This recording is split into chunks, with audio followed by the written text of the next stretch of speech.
আসসালামু আলাইকুম সবাইকে। অফিস থেকে বাসায় যাচ্ছি, হঠাৎ করে মনে হলো একটা ব্লগ করে ফেলি। সো গাড়িতে মোবাইলটা মাউন্ট করা আছে, চিন্তা হলো ভিডিওটা করে ফেলি আর পাশাপাশি একটু কথা বলি আর সাথে কিছু মিউজিক। ভবিষ্যতে কিছু নতুন নতুন ভিডিও নিয়ে আসার ইচ্ছা। এখন ওয়াশিংটন ডিসিতে যাচ্ছি উড ব্রিজের দিকে। উড ব্রিজ আমার বাসা। রাতটা অনেক ভালো লাগতেছে, তাই মনে হলো ভিডিওটা করি। আর এটাই প্রথম ভিডিও, আশা করি আরও নতুন নতুন ভিডিও নিয়ে আসবো। ব্লগিং করার ইচ্ছা হয়েছে, অনেকটা নেশার মতো লাগতেছে, মনে হচ্ছে ব্লগিং করি, সব ব্লগিং দেখি। আর মোটামুটি ইচ্ছা ট্রাভেল ব্লগিং বা যে কোনো ধরনের ব্লগিং, আনলিমিটেড ব্লগিং, যা পাবো সামনে সেটা নিয়ে করার ইচ্ছা আছে, যেমন এখন করতেছি। মনে হচ্ছে সামনে ছোটোখাটো একটা অ্যাক্সিডেন্ট হয়েছে।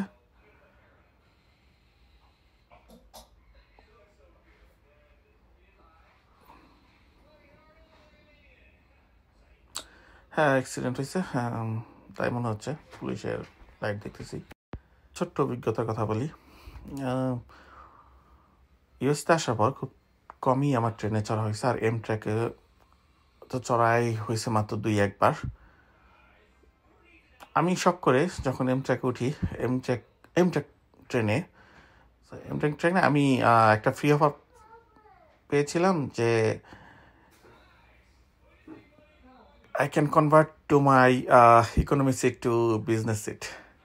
অফারটা আমি নিয়ে নিছি। এটা ফ্রি ছিল, এই জন্যই নিছি মূলত, তা নাহলে হয়তো নেওয়া হতো না। কিন্তু অভিজ্ঞতা যেটা হলো, আমার কাছে ইকোনমি সিটটাই মনে হয় বেশি ভালো লাগছে বিজনেস সিটের থেকে। বিজনেস সিট, ইকোনমি সিট আমি কোনো ডিফারেন্ট দেখি নাই, বাট একটু কোয়াইট, বাট কোনো ডিফারেন্ট দেখি নাই। এটা একদমই ওঠ না। এমট্র্যাকে বিজনেস ক্লাস একদমই ওঠ না। এটা পুরোটাই টাকাটা চলে দেওয়া। যাক, আমি ফ্রি পেয়েছিলাম, সো আমার কোনো যায় আসে না, বাট ভালো লাগছে যে এমট্র্যাক অ্যাটলিস্ট অভিজ্ঞতাটা নিতে পারছি। ভবিষ্যতে আর কোনো দিন টাকা দিয়ে আমার বিজনেস ক্লাস কাটতে হবে না। আমি এমট্র্যাকে বুঝতেই পারতেছি না যে কোনটা, কেন এটাকে বিজনেস ক্লাস বলা হয়েছে, আর কেন বা এখানে দুইটা এক করলেই পারতো। এখানে কোনো আমি পার্থক্য দেখি নাই। যাই হোক, আমি নেক্সট টাইম কখনো বিজনেস ক্লাসে টিকিট কাটবো না। নেক্সট বার যখন আমি উঠবো এমট্র্যাকে, চেষ্টা করবো শেয়ার করার আমার অভিজ্ঞতাটা উইথ এ ভিডিও। এমট্র্যাকটা কীভাবে এমট্র্যাকে যাই বা কোথা থেকে উঠি, কোথায় পার্ক করি দেখাবো। আশা করি নেক্সট মান্থেই দেখাতে পারবো। তো এখন আমি ব্রিজের ওপর যাব। ব্রিজটা পটোম্যাক রিভারের উপর। এই রিভারটা ভার্জিনিয়া আর ওয়াশিংটন ডিসিকে বিভক্ত করছে। সো ব্রিজের এক পাশে ভার্জিনিয়া আর অন্য পাশে ওয়াশিংটন ডিসি। শুধু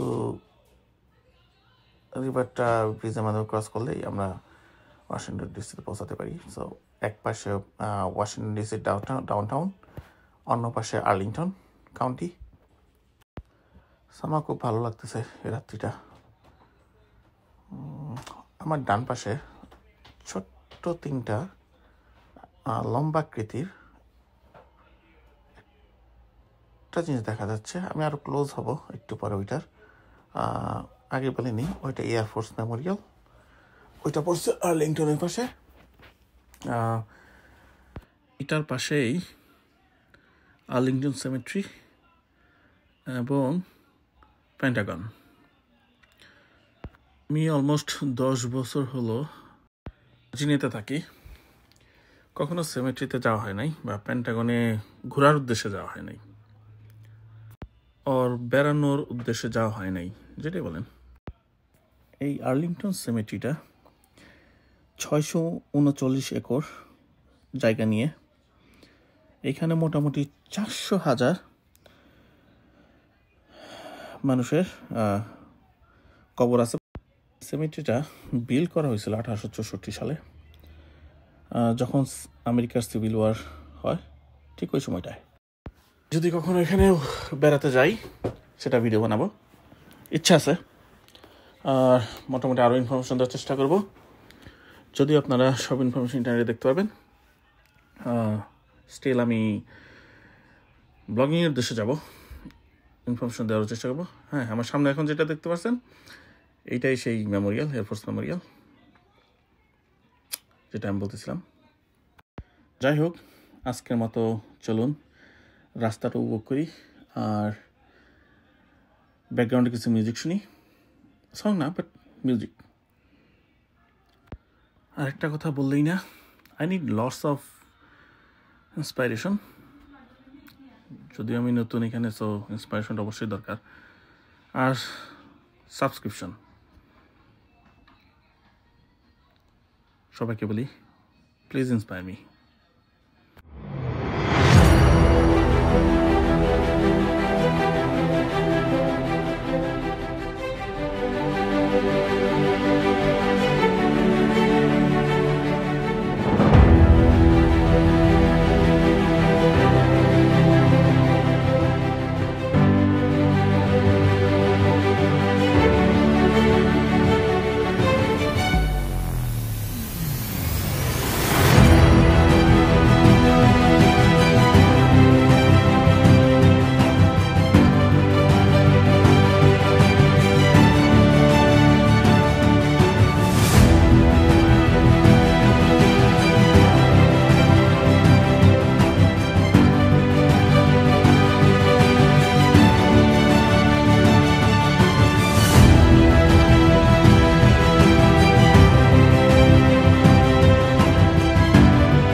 সবাইকে আসসালামু আলাইকুম अगेन। আসবো আবার নতুন কোনো ভিডিও নিয়ে। সবাই দোয়া করবেন আমার জন্য। আল্লাহ হাফেজ। সবাইকে ধন্যবাদ।